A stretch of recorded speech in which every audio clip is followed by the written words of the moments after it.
that atomic number is the ultimate, not atomic weight.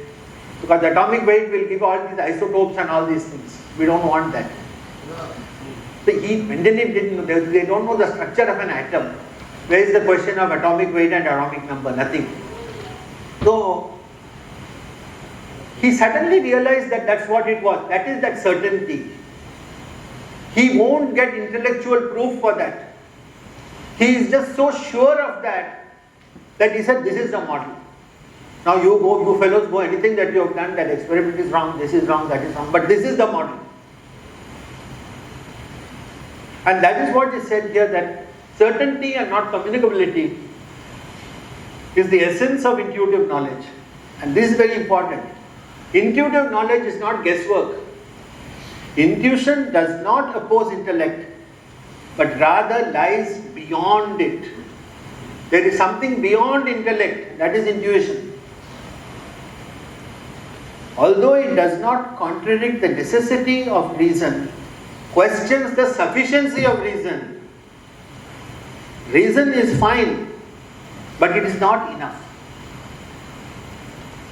Intuition is not illogical but super logical.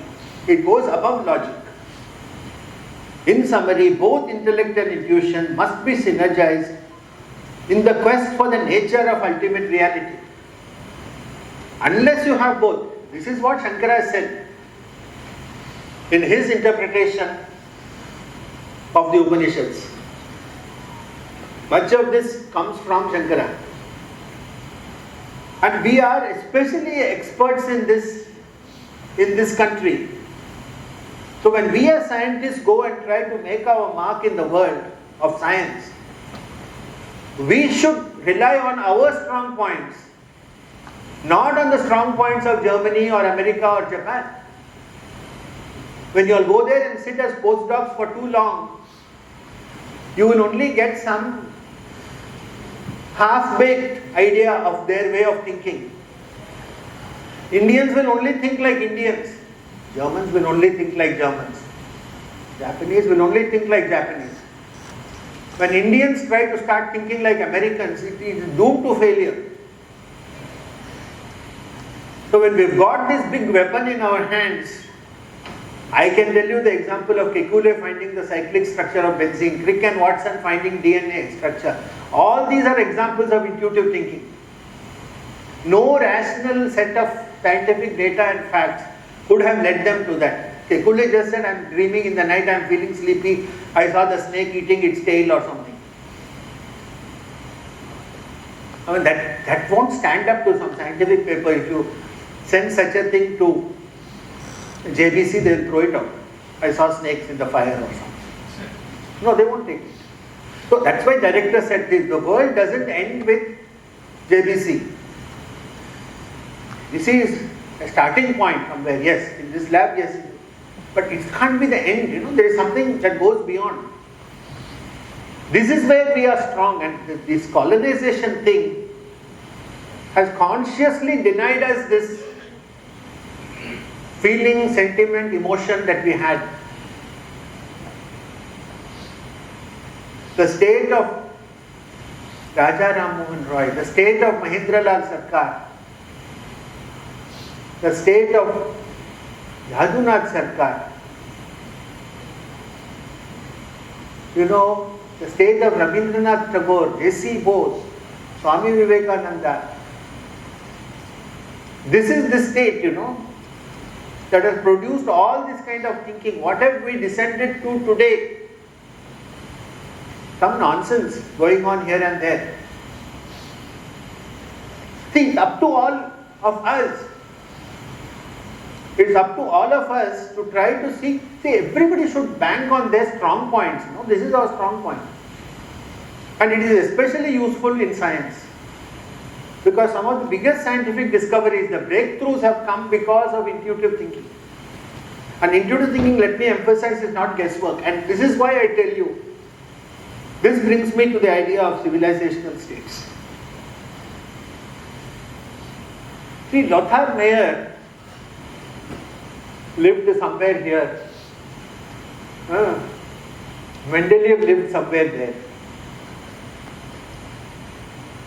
I have drawn a line which I call the civilisational fault line, which cuts fair and square through Eastern Europe. People on this side of the line think different. People on this side of the line think different. And this side of the line, it goes on all the way here. All these places. We think in one way. Those chaps think in some other way. This is the civilizational state. There are 3 big civilizational, 2.5 big civilizational states in the world today. First is ours. Second is China. And that half is Russia. Putin is saying most of the time that Russia is not like the West. He said the whole experiment with Peter the Great and looking to the West is all bogus. He says we are not like them. This is very fundamental, way of thinking itself is fundamentally different. And therefore everything that we do, industry, science, technology, music, culture, art, name it, we will only do it in a different way. Take pride in that different. Like I want to go and sit in Memphis, Tennessee. This is not the answer. No, my brother got a fellowship in Johns Hopkins, so I will go to some Colorado. That's not the answer. And I feel that Mendeleev got the answer correct and Lothar Mayer didn't. Because Mendeleev was on the correct side of that black line. Where intuitive thinking is natural to us, we don't struggle to think intuitively. We are not something foreign or artificial that we are bringing on our heads. The Westerner is incapable of it. I can tell you, I have dealt with Westerners for the last 50 years. I was exactly 20 when I went to America to start my PhD. So I have dealt with these characters for 50 years. And I know them through and through. They are incapable of intuitive thinking. Because they are so much attuned to the idea of reductionism and the triumph of deductive logic that they are incapable of coming out of that. Whereas this whole intuitive thinking is based on inductive knowledge. Mendeleev was able to put the property above the structure, if put it in another way. And which is very much similar to what we do in our ancient traditions. We have Panchabhuta, this earth, fire, air, water and ether. But we don't stop there. There is something further called Tanmatra. This is an appropriate time in Navaratri to quote from the Lalita Sahasranama. Mano Rupekshu Kodanda Pancha Tanmatra Sayaka. So she is the embodiment of the 5 Tanmatras. What are these Tanmatras? They are all the feelings of smell, taste. They are the properties, So the 5 elements of earth, fire, air, water are not the ultimate. The final ultimate are those Tanmatras. P.C. Ray talks about it in his book History of Hindu Chemistry. That the Tanmatras, the properties are more important than the structure. Mendeleev did exactly the same thing. He put the property above. This is a very modern idea in science. When you take a homology modeling, about 30-35% if there is similarity in the amino acids, many of the properties come out the same. The structure doesn't matter. The structure of the other 50-60% doesn't matter. If certain crucial things are the same, then that's enough. So anytime you are putting property above a structure, you are going into this kind of thinking. The Westerners are only slowly beginning to realize when they start saying complex systems, fractals, they are trying to still put the intellectual terminology for intuitive thinking, which is bound to fail. Because beyond a point, intuitive thinking cannot be verbalized, it cannot be put into so many words. It's just us. So let's go a little further. This is just for fun. I purchased this long ago in Russia when it was still the Soviet Union. So I just brought it in, just to tell you periodic table in Russian. This is very interesting, talking about today's CSIR day. This is a nice book which is called Dictionary of Chemistry, Physics, Biology into Indian Languages. You can't see it, but this is the periodic table in Canada. And there was a group of people with a committee, big committee chaired by Dr. S.S. Bhatnagar in 1946 in Lahore. And they wanted to bring out a dictionary of scientific terms in Indian languages. So Kannada and Bengali for some reason were the two languages picked by them. And I was able to procure a copy of this book with the things in Kannada. So they are all the elements names in Kannada. Similar book in Bengali was produced also.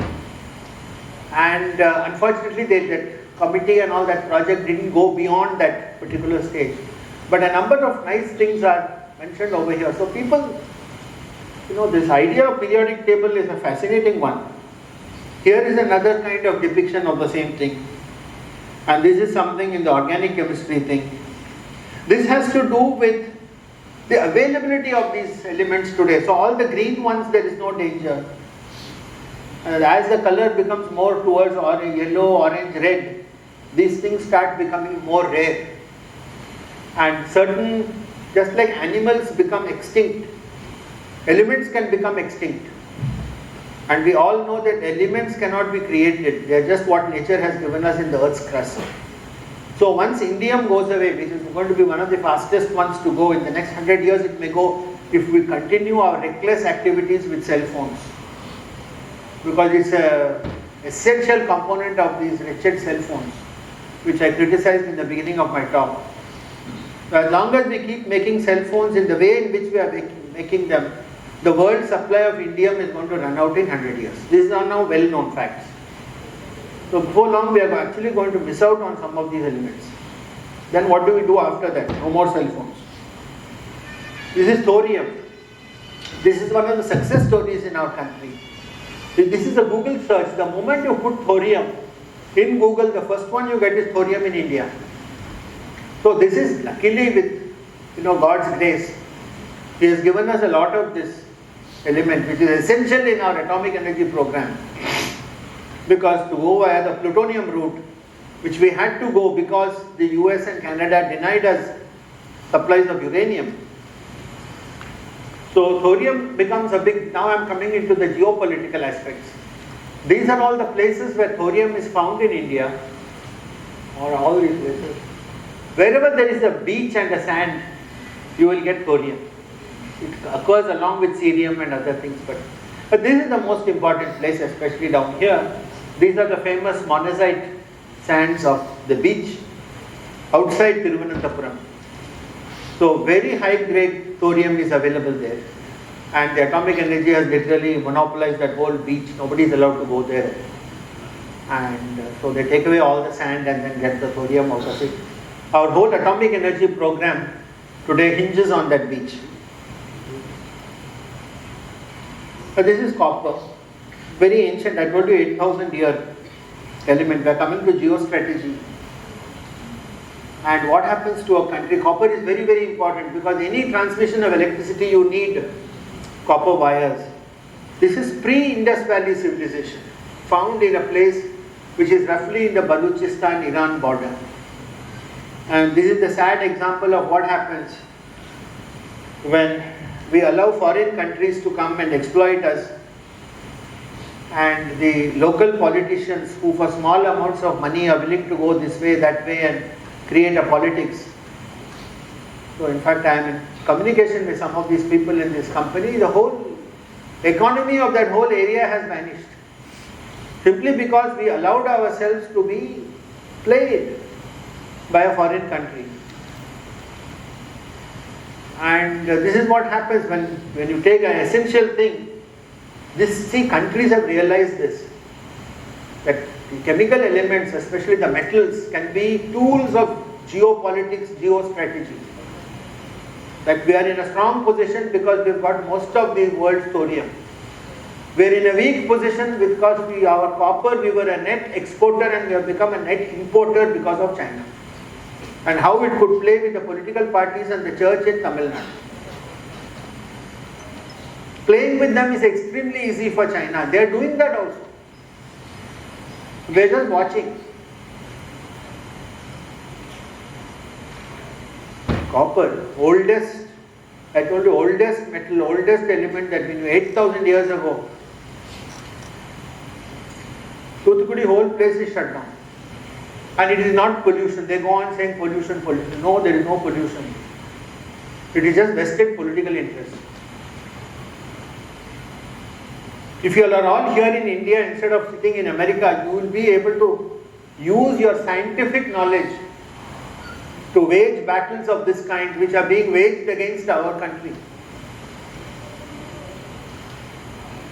It's a real crisis, it's a real problem here.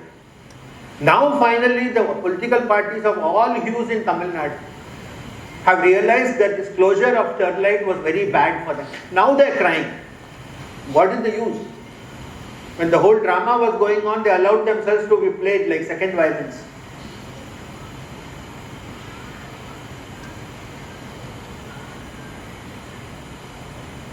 Finally we come to these rare earths, which are not really so rare. This is the whole lot here, starting with cerium and ending with lutetium. They are a strange group of elements. They are not rare at all, they are quite common. They are called rare because they don't exist in the native form. The metallurgy is very messy and very dirty chemistry, which creates a lot of pollution. China got into this rare earth game much quicker than any other country. Deng Xiaoping said in 1990 that rare earths are tomorrow's petroleum. China set up an elaborate supply chain system that it controls the ores, the metallurgy, the making of the finished goods and all the marketing so that they can charge whatever price they want. You can't make a car without cerium. You can't make a smartphone without europium. You can't make a GPS system without neodymium. Can't. The problem with these rare earths is that they are so similar chemically, but all the properties are highly specific because they are based on optical properties and magnetic properties. They involve small shuttling of those F electrons. No? So, having that particular rare earth or denying some other country that supply of that rare earth. China did that with Japan in the Shikaku Island crisis of 2010. Japan said something foolish and China simply removed the supply of neodymium to Japan. The price of neodymium shot up 10 times. The price of dysprosium today is still 10 times the price of gold. So some of these are very cheap, like samarium, but some of them are quite expensive. And everybody recognizes tomorrow, our government recognizes that this control and supply chains of these rare earths is a very important and crucial thing.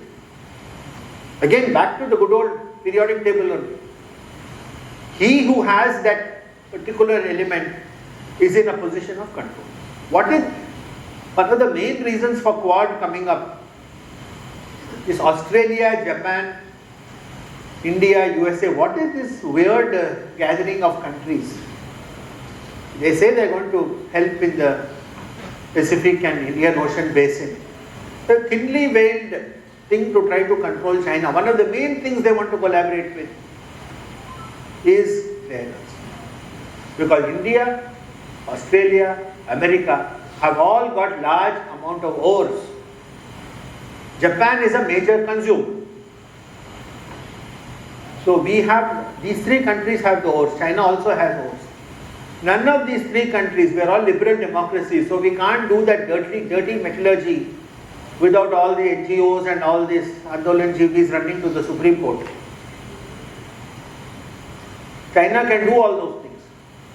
So these three countries are trying to scratch their heads and see how they can get back into the metallurgy. Because in any supply chain, you have to control the whole supply chain from beginning to end. Only then you have a control on that product.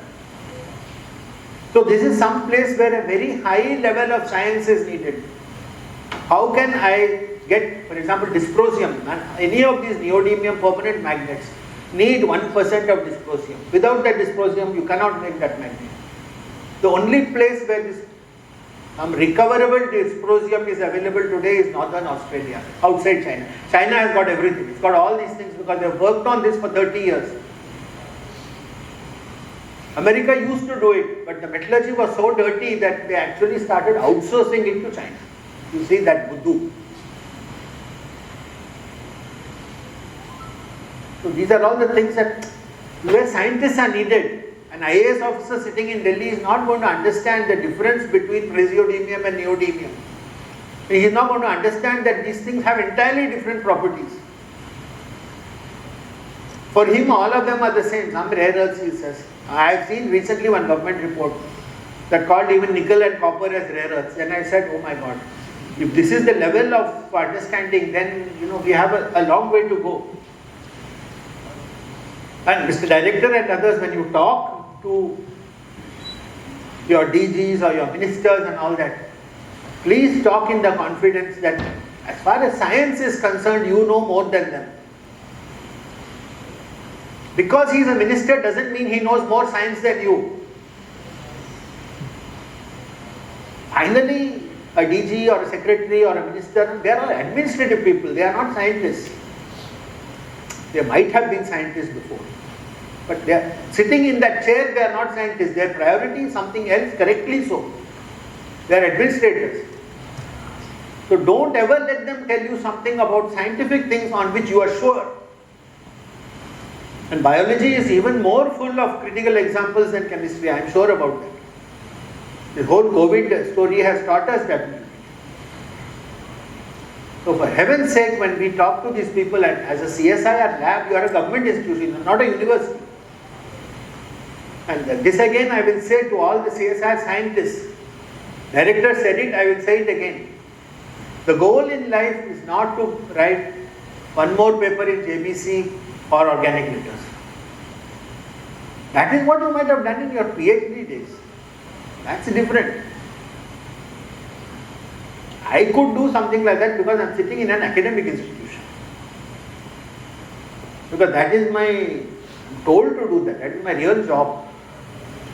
Your job, CSIR job, because CSIR 80 years they survived because it has a very valuable role between academia and pure industry. It has to do that very difficult bridging task. And it has to, even you must train your students also like that. One more paper in JBC, no, it's not going to get anybody anywhere. And all that government will do is to cut the awards, which correctly they have done yesterday. I wish one more award had been cut, but unfortunately CSIR did not cut that award. Then I would have really felt happy. But I am glad most of them have gone because all of them are rubbish awards. Director says I don't mention all that FFF business. You have put my name, all so many fellows. I don't like to mention. That's why I have not put in my website. Because they are not worth the paper they are written on, I say. I took all those 4 Fs and I put all their emails in my spam. I don't read any of those messages anymore. All rubbish messages. So what is all this nonsense? See, you fellows have a job to do. Tomorrow you have to see, let me tell you, where the real threat to this country is going to come from. It's not going to come from America, it's going to come from here. This is our enemy. And I tell you, they are an especially bad enemy because they are civilisational like us. They understand how we think, just like we understand how they think.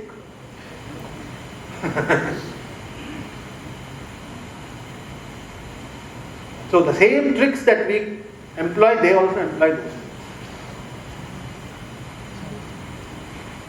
As scientists, Indian scientists working in India, this is Dushman.